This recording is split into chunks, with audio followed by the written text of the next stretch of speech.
After you've undergone an axillary node dissection or even a sentinel node biopsy, so you have an incision in the armpit area, range of motion can become limited, and this can affect your activities of daily living.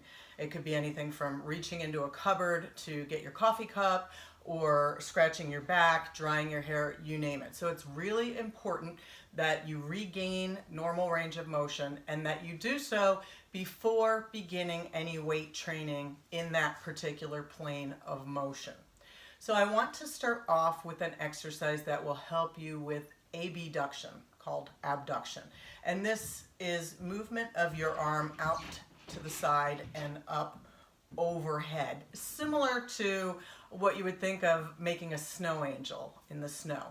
I am using the BOSU balance trainer, but if you do not have one, you could always prop up some towels or yoga bolsters, you name it. Just make yourself comfortable and position your arm and your hand under your head to support it. So you want to relax your neck. And then I always like to bend my knees, kind of getting into fetal position, drawing my belly button into my spine.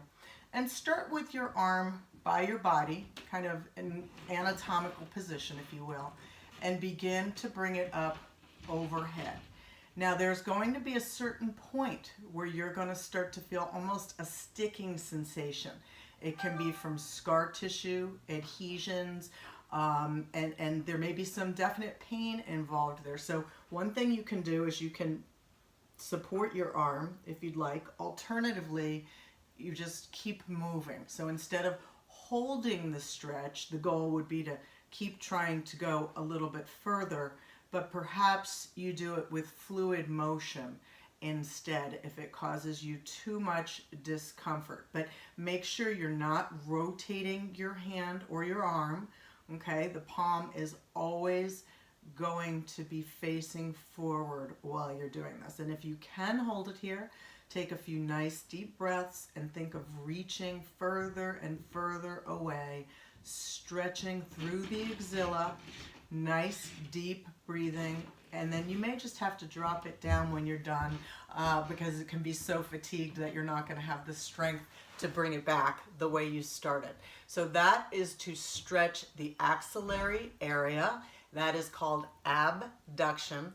And you have two options. You can either hold the stretch ultimately for 20 to 30 seconds or keep it moving and repeat that several times. Just like everything else, if you're at risk for lymphedema, having had lymph nodes removed or irradiated, be careful how much you do to begin with, even when it comes to repetitions with no weight, because we don't know what your lymphatic system can handle. If you notice any swelling, discomfort, heat, pins and needles in that area, please consult your doctor right away to rule out lymphedema.